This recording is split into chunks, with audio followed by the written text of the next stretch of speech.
All right, ready for another deep dive? You bet. Let's do it. Today we're going to be looking into the JFK assassination, Oh, wow. but not the stuff you've heard a million times. We've got some pretty unusual sources and witness accounts Okay. that could change how you think about that day in Dallas. Interesting. I'm all ears. So we've got this UK-based JFK research journal called the Dealey Plaza Echo, Yeah, I've heard of that one. and it's packed with these meticulously researched articles that kind of pick apart the official narrative, you know? Mhm. And they present some pretty wild alternative theories. Always love a good alternative theory. So get ready for some obscure witness statements, things that were overlooked, and connections that are, well, mind-boggling. We're not pushing any one theory here, right? Oh, right. We want you to think critically and come to your own conclusions. Exactly. Let the evidence speak for itself. Now, to kick things off, let's talk about the wind and the gun smoke. Ooh, that's a good one. Now, we've got tons of witnesses in Dealey Plaza that said they smelled gun smoke right after the shots. Right, makes sense. But the direction of the wind that day is a huge point of debate, and it could totally change our understanding of, the single gunman theory. Okay, I'm starting to see where this is going. Gerald Posner, he's a big advocate for the single gunman theory. Mm-hmm. He says the wind was blowing from the north, and that would carry the smell of gun smoke from the Texas School Book Depository. But get this, even the witnesses Posner himself cites say the opposite. Really? Yeah, like James Romack, who was standing north of the depository, he specifically said the wind was blowing in his face. So that means it was coming from the south, not the north. Huh. And there's more. Official weather records from Love Field, which isn't that far away, indicate a westerly or southwesterly wind at the time. Okay.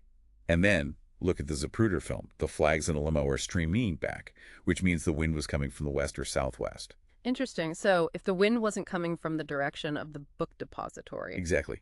Where did that gun smoke come from? Could there have been a second shooter somewhere else? Now that's a question a lot of researchers are asking, and it leads to some pretty interesting theories. Right. Some people think there was a triangulation of fire, meaning shots were fired from multiple spots, all planned out to make it look like Oswald was alone. Chillin' stuff. It is, right? Huh.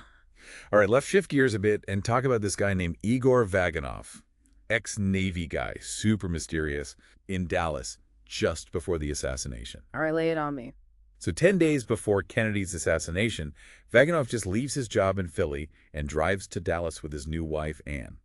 A little sudden, maybe, but people do crazy things for love. Yeah, but what he brought for this honeymoon, well, it's not exactly your typical luggage. Oh. What did he bring? He brought a rifle, a .38 revolver, and get this, a two-way radio. A two-way radio. What, like a walkie-talkie? Yep, and remember, this was 1963. Cell phones weren't a thing. Those radios were expensive, Yeah. mostly used by, the police, military, or maybe people involved in some shady stuff. Okay, starting to sound a bit suspicious. And it gets even weirder in Dallas. He'd get all dressed up every morning saying he was job hunting. But his wife and their landlords, no one could say where he actually went. Really? So no alibi? Nope.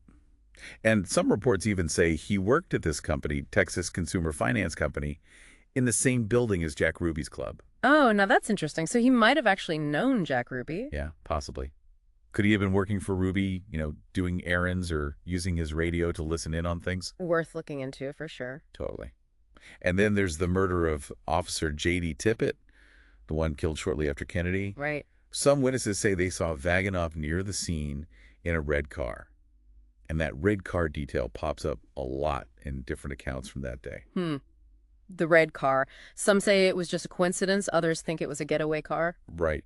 It's strange that so many people saw a similar car around both the assassination and Tippit's murder. Yeah, that detail definitely adds to the intrigue. And then you've got the FBI, who basically just wrote Vaganov off as a suspect despite all these red flags. Was he a patsy? Or part of the plot? Or just a really unlucky guy? It's a question that needs some serious attention. And speaking of intriguing figures connected to Jack Ruby, Yeah. let's talk about Kathy Kay. Ooh, buckle up.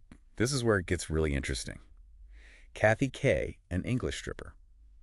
Working at Jack Ruby's Carousel Club. It's a pretty wild story. Yeah, how does a young woman from England end up as a stripper in Dallas? It's definitely strange, but then you add in her connection to Ruby, and, well, it gets even more fascinating, especially with the assassination and everything. It's like, what are the odds? Right. And her Warren Commission testimony is full of weird stuff, especially about what she did that afternoon on November 22nd. Oh, yeah. Like what?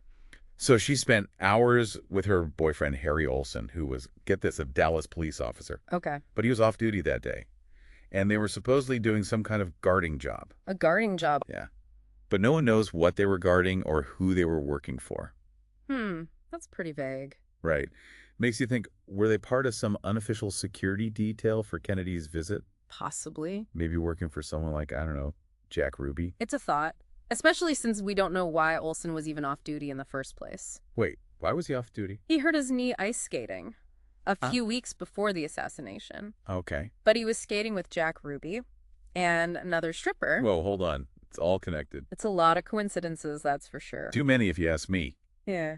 So later that night, Kathy Kay and Olson meet up with Ruby in his car. And some people say she made this crazy comment about Oswald. Something like, in England, we drag him through the streets by his toes. That's pretty harsh. Right. But in her Warren Commission testimony, she completely denies saying that. Maybe she didn't. It doesn't sound very, British. Yeah, it's hard to say. It's just another inconsistency that makes her story so confusing. It's like trying to put together a puzzle with half the pieces missing. Exactly.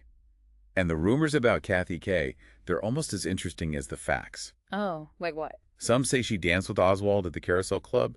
Others think she saw something she shouldn't have that night. So many possibilities. Right. Did anyone ever ask her about it? People tried to find her for interviews after the assassination, but she was gone. Just disappeared. Yep. Vanished without a trace. Whatever secrets she had, she took them with her. Makes you wonder, what did she see? What did she know? Right. It's pretty unsettling. Okay. But there's another story we need to talk about, something that really adds to the mystery.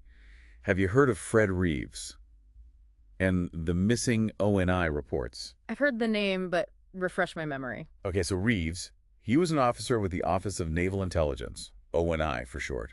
Okay, I remember now. Back in '59, when Oswald defected to the Soviet Union, Reeves was the one who investigated him. So this was before the assassination. Yeah, and you'd think those reports would be super important, right? Yeah. Absolutely. They could tell us so much about Oswald, his motivations, maybe even his ties to foreign governments. Right, but here's the crazy part. Years later, Reeves tried to find those reports. Yeah. And they were gone. Completely gone. Gone. Like no one could find them? Exactly. He checked everywhere. National Archives, ONI headquarters, nothing. Like his whole investigation, and even him being an ONI officer at that time, it was all erased. That's wild. Someone went to a lot of trouble to cover that up. Right. And it gets even more suspicious because officials gave Reeves all these conflicting stories. Such as? Some said the reports never existed, others claimed they were lost or destroyed. So what's the truth? Well, Reeves had kept his own notes from back in '59, and those notes, along with some FBI documents that came out later, prove the investigation did happen. So the question is, what was in those missing reports? Why hide them? Exactly. Did they find connections to the CIA or other intelligence agencies? Was there something that could implicate them in a larger conspiracy? It makes you wonder, was Oswald really just a disgruntled ex-Marine acting alone? Right. We might never know for sure without those reports. But the fact that they were hidden so carefully definitely raises some serious questions. No doubt about it. It's a pretty clear sign that something's being covered up. It makes you wonder how much we don't know about this, and if we'll ever get the full story. It really does. But that's what makes it so fascinating, right? Yeah, absolutely. We might not get all the answers, but we can embrace the mystery and ask the hard questions. Exactly. It's about challenging the narrative, looking at different perspectives, even if they seem, well, a little out there. That's what we do here. Challenge the thinking a little bit. Okay. So speaking of different perspectives, I'd love to hear what you think about all of this. Yeah, what stood out to you? Were there any details that you found really convincing, or maybe something that surprised you? Did any of these stories give you any new ideas about what might have happened in Dallas? We'd love to hear from you. You can find us on the show's website or social media. We're always up for a good discussion, and we learn a lot from you guys, too. Always. After all, this isn't just about some historical event. It's about understanding how powerful information is, how important it is to think critically and to never stop searching for the truth. Especially in a world where narratives are, well, constantly being shaped and reshaped. Yeah. And the JFK assassination, it really shows us that history isn't always clear-cut. It's messy. It's a mix of conflicting accounts, hidden motives, and mysteries that might never be solved. And we may never have all the answers, But just the act of exploring these mysteries, asking questions, digging deeper, that's valuable in itself. I agree. So as you keep thinking about what happened on November 22nd, 1963, I want you to embrace the unknowns, the unanswered questions. Don't be afraid to challenge the official story and come to your own conclusions. We've got links to all the sources we talked about today in the show notes so you can check them out yourself. Keep digging, keep questioning, and keep those critical thinking caps on. Until next time, keep diving deep.